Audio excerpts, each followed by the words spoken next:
Hey everyone, welcome to My Awakening. And it's taken a while to get here, but I'm very, very excited to actually start this playlist because this one is going to be a rather large playlist.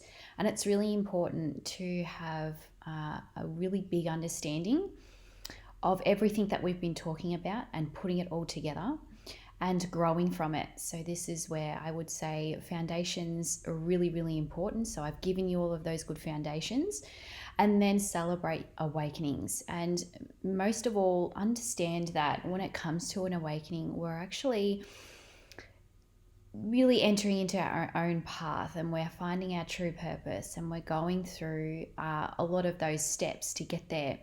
And awakenings happen on many different levels, many different chapters in our life. It can happen at any stage, and that's why I say transition is great, and having that understanding, because when we have abrupt change or sudden change, we've got to go through our identity, have a bit of a look at what's not supporting us anymore, have a look at the work that we're going to get involved with, and have a bit of a look at our awakening side, and have a bit of a look at how mysterious we really are. And that's why I put all of this together, because realistically, this is always celebrating you and celebrating how unique people are.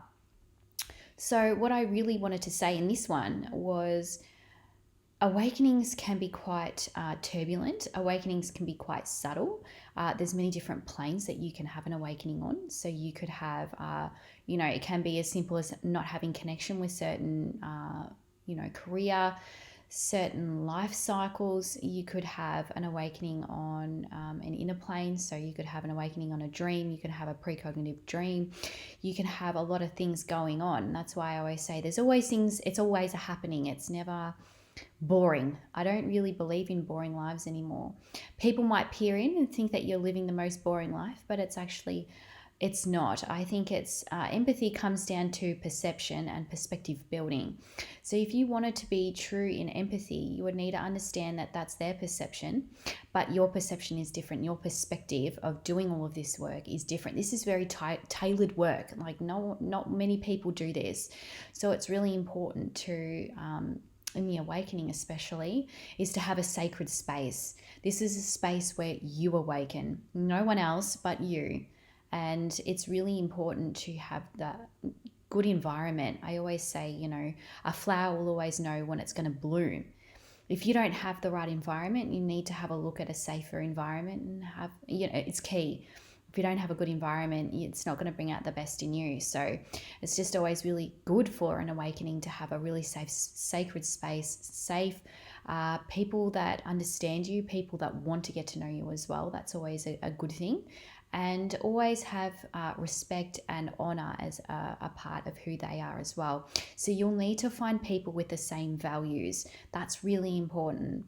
So everything that we've been talking about really comes down to many different awakenings, and our awakenings support our purpose, that support our identity. It's all working for you instead of to you. So it's really important. So I'm really excited for my awakening. It was a long time coming, but I feel really good about recording it now and really giving you a perspective of what happens in other people's lives, and having a bit of a look at why people end up with, why they're becoming who they're becoming. Sometimes we don't have any say as to why or how their path really comes about, and it's not up to you to be making comments about it. All you can do is focus on you and your path and really getting to know who you are. So welcome to my awakening. It's a great space to be in transition. I absolutely love it. So I hope this is a stepping stone for foundation building, because it's really, really important. And one thing I'd like to share too is this is very expansive consciousness work. So spirituality was always about consciousness, and it was always about expanding. It was never about religion beliefs. It's kind of been marked and really hit with a lot of stuff that I don't really see spirituality. I think spirituality is about getting to know who you are, reaching your highest potential, expansive consciousness, and have a bit of a look at empathy, being a leader, all these things that we're talking about. So really, really understand that the awakening is something that is, it's constant maintenance, capturing all of it. as soon as we think it's done, it gives you, so many more things to work on. So just really remember that this is actually capturing who you really are and how brilliant you really are. So it's about putting it all together. Welcome to the My Awakening, and I really hope you get something out of it.